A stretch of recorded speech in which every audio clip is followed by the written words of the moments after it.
is Sophie DeBellis, and I'm a senior today at Chaminade High School. And today I'm with Buck Angel, and we're going to be talking about his transsexual journey. I know. So tell me about yourself. So I'm a 57-year-old transsexual man. I had a transition from a female to a male 24 years ago, which means that I transitioned using hormones, testosterone, and removing my breasts. But I did not have what we call bottom surgery, so I continually have to inject testosterone for the rest of my life weekly. So now I live as a man. So basically I had a sex change. Mm-hmm. What would you say is the difference between a transsexual and a transgender today? So now we have different language today. We have a word called transgender, which is basically an umbrella term for people like non-binary, gender non-conforming, even transsexual like me. But they don't use the word transsexual as much because they felt it being an antiquated or an older kind of slur. But I disagree with that. So what I do is I call myself a transsexual so that people can see the difference between, I had gender dysphoria, which means that I was born female but never felt like a female. So I have dysphoric feelings around my gender. It's very important that people understand the difference between identity, which is a transgender person, is their identity is transgender. I don't live as a transgender person, I live as a man. So that's more like a sex change and gender dysphoria. So that's the difference, is really wanting to live as a gender or not wanting to live as a gender. Gotcha. I have a personal question. As a male now, do you experience any advantages rather than being a female? Of course. Best question. So I would say, I don't need to tell you, I would say my whole life has changed. The privilege I have as a man and as a white man is everything. I walked the world totally, when I was the other way, I was a gay woman, and I was kind of butchy gay woman. So I got beat up a lot of times, I got chased down the street, I had so much people hating me, and now as a man, even though I have tattoos and I look a little rough, people give me whatever I want. So it is a man's world, and it's horrible for me to see that because I'm a feminist. I remember living as a woman, and I remember how women are treated. So really part of my work is trying to make a level playing field for the gender. Women are not lower than us or higher. We're both the same. But yes, most definitely I have male privilege, 100%. Absolutely. Obviously, there's been a lot of progress today in society, towards accepting the LGBTQ, but do you still think that we have a lot of work to do? Oh my God, yeah. There's still homophobia all over the world. There's homophobia every day on Instagram. I get somebody telling me they're going to kill me, that I'm a homo. The stuff people say to me every day, transphobia. So no, we have a lot of fight. We live in California.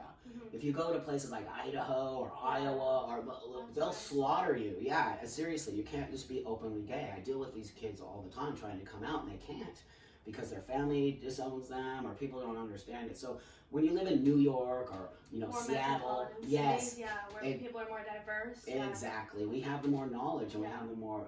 So we have a lot of ways to go for sure.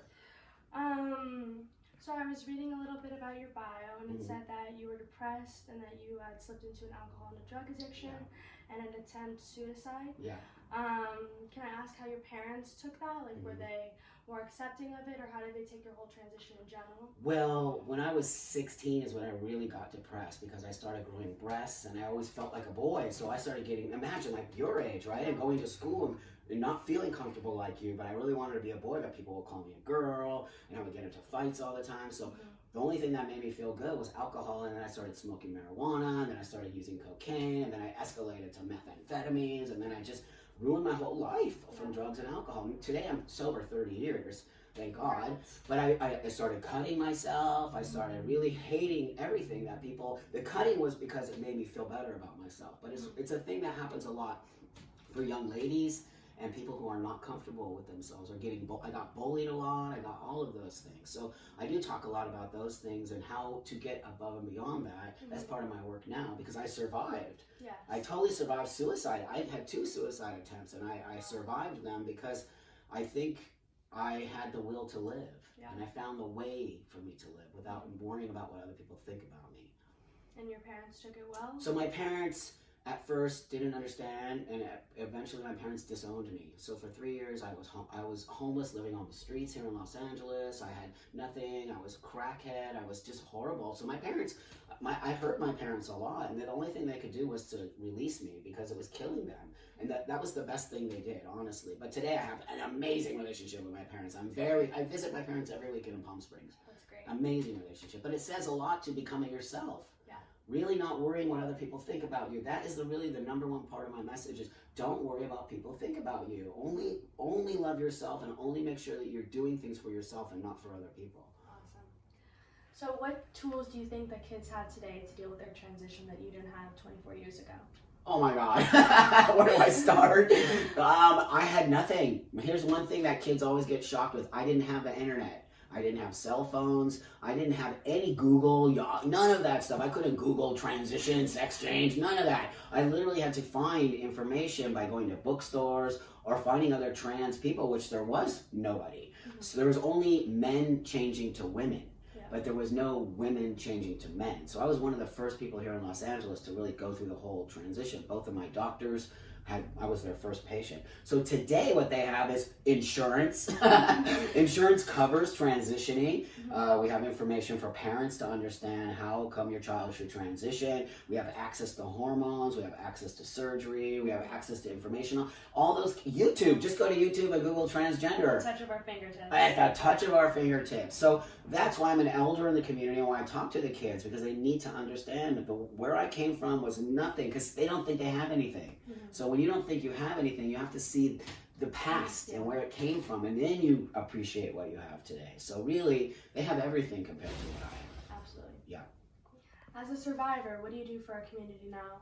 So today I'm very blessed in the fact that I get to travel the world and I get to speak to kids at universities. I get to speak to major organizations. I really get to talk. What I do is I talk about my story. I just talk about my journey from being a woman to being a man, and now I'm an entrepreneur. I create products. I created my own business, and I didn't graduate high school. I have no formal, not to say that you shouldn't go to college. No, if I had the opportunity, I would have done it, but I just wasn't academic because I was so screwed up in my head. So what I do is I go to these colleges and I say, don't be so hard on yourself. I actually didn't even graduate high school, and I am very successful in my businesses because I found the things that I needed to do. So really, I feel so blessed and lucky to be alive that I share my story so that some kids who might feel not able to do things or feel depressed about themselves can say, if Buck can do it, really, kids write me every day, if you could do it, I can do it. And that's such an important part of my space. Even being able to talk to you right now is an honor for me. But because you actually came to me and asked me these questions means that you care about my journey and you care about my community. Yes. And that's very important to me. Thank you so much today for taking the time. Right on. Thank you, my friend.